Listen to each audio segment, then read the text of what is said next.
मैं इस टाइम पे हूँ मेरे दुबई ऑफिस में है। मेरे पास आए हैं 4 बांग्लादेशी नेशनल जो कि अभी भी बाहर बैठे हैं वेटिंग एरिया में। चाय कॉफी दिया है उनको, मैंने वेट करने के लिए बोला है, उनको सिंपैथी दे रहा हूँ। रीजन क्या है कि भाई वो अपने रिफ्यूजल लेटर लेके आए मेरे पास। रिफ्यूजल लेटर है सभी के हाथ में। 4 बंदे हैं, ये 4 नेशनलिटी हैं। फुल ऑन स्टोरी में बताऊंगा। लिटरली वो क्राई कर रहे हैं, रो रहे हैं। आपके पास ऐसी सिचुएशन आए, आपकी लाइफ में ऐसी सिचुएशन ना आए, ये वीडियो को आप लास्ट तक देखो। आजकल आप देख ही रहे होगे मार्केट में बहुत ट्रेंडिंग वीडियो चल रही है। बहुत सारे लोग, नए नए कंसल्टेंट, नए नए एजेंट, वो भी लोग एजेंट हैं, वो भी लोग कंसल्टेंट हैं जिनके खुद के कभी वीजा लगे ही नहीं है और आए हैं किसी न किसी रीजन से, पैसे उन्होंने फंसाए। अभी उन्होंने सोचा कि भाई हमारे तो फंस गए तो हम भी किसी न किसी तरीके से एजेंट बन जाए।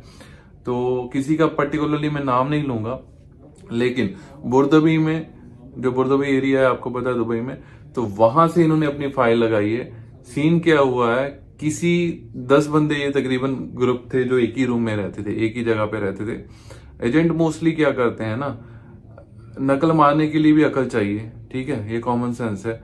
बैंक स्टेटमेंट जो फेक बनाते हैं, बैंक स्टेटमेंट फेक बनाते हैं, एनओसी फेक बनाते हैं। आपको पता है कनाडा का वीजा डन बेस पे कर देंगे, ये कर देंगे, वो कर देंगे। ऐसी एडवर्टाइजमेंट आप रोज ही देखते हो, मैं भी देखता हूँ। टिकटॉक भरा पड़ा है, यूट्यूब भरा पड़ा है।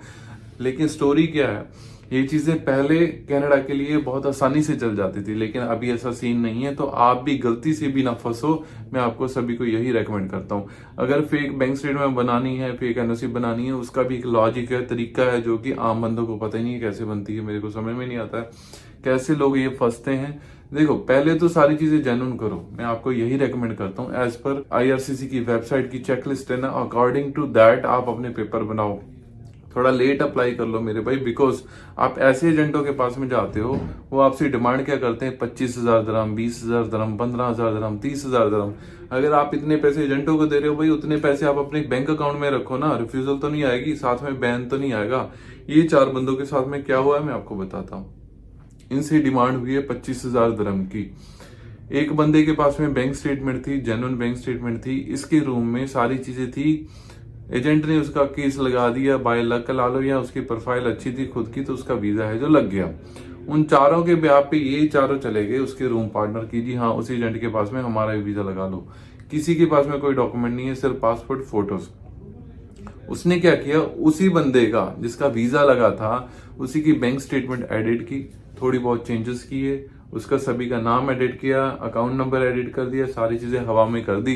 तो करने के बाद में सभी के वीजा उसने अप्लाई कर दिए, जो आईआरसीसी का नया पोर्टल आया उसके ऊपर, ठीक है। तो जो नया पोर्टल है आपको पता ही है, कनाडा ने उसने आर्टिफिशियल इंटेलिजेंस भी उसमें ऐड की है। तो कोई भी अगर उसके पास में प्रीवियस डॉक्यूमेंट है, किसी और की बैंक स्टेटमेंट प्रीवियसली कनाडा में ही जमा है, अगर आप उसमें थोड़ा बहुत इंप्लीमेंट करते हो, तो 70% उसमें ओल्ड डाटा है, तो वो कैच कर लेता है। बहुत सारे लोगों को अभी पता भी नहीं है। एजेंट भी इस वीडियो को सुन लें, ताकि आप नेक्स्ट टाइम से अगर कुछ भी एडिटिंग कर रहे हो मेरे भाई, तो उसको ध्यान से करो, ताकि किसी को ये प्रॉब्लम ना आए, वो बैन ना आ जाए उनको। तो मैं आपको सभी को भी ये भी बताना चाहता हूँ। तो उसी भाई की बैंक स्टेटमेंट को एडिट करके 4 बंदों में लगा दिया, जो 4 नए आए थे, बिकॉज उनके पास में तो कोई पेपर नहीं थे। ऐसे ही ये करते हैं मोस्टली, इनको बढ़ावा देते हो आप लोग। ये एजेंट की या कंसल्टेंट की गलती नहीं मैं निकाल रहा हूँ, आप लोगों की, क्योंकि आपको सेंस होनी चाहिए आपकी प्रोफाइल एलिजिबल है भी या नहीं भी। You are eligible to apply for Canada or not. आप किसी के पास में जाओगे, उसको ऑफर करोगे, लगा दे मेरा वीजा, कुछ भी ले ले दे ले, ये वो सारी चीजें, तो वो तो कुछ ना कुछ करके लगाएगा ही ना आपका वीजा। सिंपल सा लॉजिक ये है। फर्स्ट एंड फॉरमोस्ट थिंग, अगर किसी का वीजा लगता है फेक डॉक्यूमेंट से, तो भी इतनी खुश होने की बात नहीं है। जिसका बैन लग गया, ये चारों बंदों का तो 10 साल का बैन लग गया। लिटरली लिखा है रिफ्यूजल लेटर के ऊपर कि you are banned for coming 10 years from the date of this refusal letter. ये एटलीस्ट 10 साल का बैन नहीं है, लाइफ टाइम की बैन समझो आपको, क्योंकि कनाडा अपना डाटा शेयर करता है यूएसए से भी। तो ये लोग यूएसए से भी बैन है, कनाडा से भी बैन है अल्टीमेटली। तो जो बड़ी कंट्री है वो तो बैन कर गई। अभी इनके पास में सिर्फ यूरोप की डेस्टिनेशन है, शेनिंगन की। शेनिंगन में ये वीजा अप्लाई करेंगे और फिर वहां से इनका वीजा लगता है, ठीक है, नहीं लगता है तो अल्टीमेटली सारी बड़ी कंट्री के जो है मेन सोर्सेस तो इनके बंद कर लिए इन्होंने। तो आपके साथ में ये सिचुएशन आए, ट्राई करो अपना खुद का बैंक स्टेटमेंट मेंटेन करने के लिए, ताकि ये बैन शैन ना लो। अगर आप बैंक स्टेटमेंट भी नहीं मेंटेन कर सकते ना मेरे भाई, हर चीज का तरीका है, लॉजिक है, उसको सीखो। किसी से लोन ले लो, किसी से क्रेडिट ले लो, बाहर से पैसा अरेंज कर लो। जो आप 10, 20 हजार, 25 हजार किसी एजेंट को दे रहे हो, आप वैसे किसी से लेके आपके पास में इतने पैसे हैं तभी तो दे रहे हो ना, तो आप वही पैसे अपने बैंक अकाउंट में डालो, बैंक अकाउंट की स्टेटमेंट बनाओ एटलीस्ट 3 महीने, सिर्फ 3 महीने, 3 से 6 महीने बैंक स्टेटमेंट खुद मेंटेन करो, मेरे पास आओ, फ्री कंसल्टेंसी लो, मैं आपको पूरी कनाडा की 1000 दिरहम की फाइल बना के दूंगा, ऑस्ट्रेलिया की 1000 दिरहम की, न्यूजीलैंड की 1000 दिरहम की, यूके की 1000 दिरहम की। अगर मेरे पास भी नहीं आना है खुद करो, लेकिन फेक डॉक्यूमेंट को अवॉइड करो as much as you can, या फिर किसी अच्छे बंदे की सलाह लो, बैन ना लो। एडिटेड डॉक्यूमेंट्स पर्टिकुलरली कनाडा के लिए ना लगाओ, कनाडा में पकड़े जाते हैं कि भाई आपके वहां पे उन्होंने एआई जो है ना वो इम्प्लीमेंट कर दिया है। अगर उनके पास में प्रीवियसली वो डाटा है, जैसे मैंने मेरा कनाडा का वीजा लगाया एग्जांपल, मेरी स्टेटमेंट को कोई और बंदा यूज कर रहा है जो रिसेंटली मैंने दी है, क्योंकि उनके पास में है, उनके सिस्टम में उनका जो एआई वाला आर्टिफिशियल वाला सिस्टम है ना, वो कैच कर लेगा कि ये डॉक्यूमेंट हमारे पास में ऑलरेडी है 70%, और सीधा इस काम में जब आप पकड़े जाते हो डायरेक्टली 10 ईयर का बैन आता है। दिस इज फॉर श्योर, जो इनके केस में चारों के चारों बंगाली को लगा है। इनसे बेचारों से पैसे भी ले लिए उसने, 1500 दिरहम तो एडवांस में लिया, और 25,000 में टोटल डील डन की। तो बाकी इनसे और लेना था कितना, 23,500। 25,000 दिरहम आप दे रहे हो अपने खुद के बैंक अकाउंट में डालो, वहां पे जाके आप ये सारी चीजें करो ताकि आपको ये 10 साल का बैन ना आए।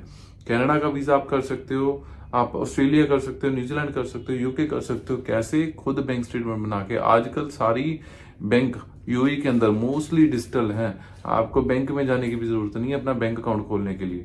ऑनलाइन आपका अकाउंट खुल जाएगा, एमिरेट्स आईडी को स्कैन करके अपना अकाउंट बनाओ, उसमें पैसा डालो। जब आपके अकाउंट में पैसा 3 महीने 4 महीने रह जाएगा तो आप अपना वीजा अप्लाई करो।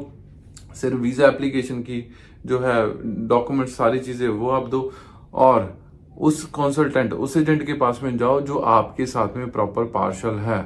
आपको आपका पूरा पोर्टल की एक्सेस, आपका जो है वो आपको यूजर आईडी पासवर्ड, चाहे वो यूएसए है, कनाडा है, ऑस्ट्रेलिया है, न्यूजीलैंड है या फिर यूके, ये सारी वीजा एप्लीकेशन ऑनलाइन है। आपको पता होना चाहिए ये सारी चीजें। वीजा आपका फाइल ऑनलाइन, आपका अकाउंट बनता है जैसे आपका फेसबुक का अकाउंट है, ऐसे आपका अकाउंट बनता है। हर एक एजेंट से, हर एक कंसल्टेंट से, चाहे मैं ही क्यों ना हूं, मैं तो सभी को देता हूं। मेरे जितने क्लाइंट है, आज तक कोई ऐसा चैलेंज करके बता दे जिसको मैंने उसकी क्रेडेंशियल ना दी हो। जिससे भी आप अपनी फाइल बनाते हो ना, अगर कोई बंदा आपको यूजर आईडी पासवर्ड नहीं दे रहा है तो वो ठग गया है, वो फ्रॉड है, ये आप माइंड में लेके चलो, ठीक है। तो अगर आप किसी को अपने डॉक्यूमेंट्स दे रहे हो, क्या पता वो क्या लिख दे मेरे भाई।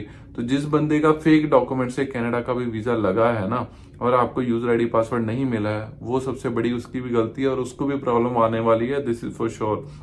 क्योंकि आज तो वो चला गया कनाडा में, उसको नहीं पता है कि उसने क्या डिक्लेयर किया है गवर्नमेंट को जब उसने वीजा अप्लाई किया है। उस टाइम पे जब उसको पीआर मिलेगी, वर्क परमिट मिलेगा, पासपोर्ट अप्लाई करेगा, एट दैट टाइम ना कुछ भी मिसमैच उसने लिख दिया अपनी नई फाइल में, तो उसको उसी टाइम पे बैन करेंगे, वीजा कैंसिल करेंगे, वापस भी करेंगे। और एट दैट टाइम उसके पास में क्या ऑप्शन होगी, असाइलम करने की। तो इतने साल वेस्ट करने के बाद में भी अगर एजेंट ने लिख दिया, एग्जांपल मैंने लिख दिया कि मैं यहाँ पे बिजनेस कर रहा हूँ, ठीक है, अल्टीमेटली बिजनेस नहीं कर रहा हूँ, आपके फेक डॉक्यूमेंट किसी के लगा दिए या सारी चीजें एडिट करके लगा दी, तो ये सारी एडिटेड चीजें आपको लाइफ लॉन्ग तक वहां पे, जब भी आप अभी तो विजिट पे जा रहे हो, फिर वर्क परमिट लोगे, फिर पीआर लोगे, सारी चीजें एवरी टाइम आपको जस्टिफिकेशन देनी पड़ेगी। ऐसा ही है आपके वर्क में भी। आप जिस कंपनी में काम करते हो, जिस पोजीशन पे, डेजिग्नेशन पे, सैलरी जो एजेंट ने लिख दी, वो आपके पास में डाटा रहना चाहिए।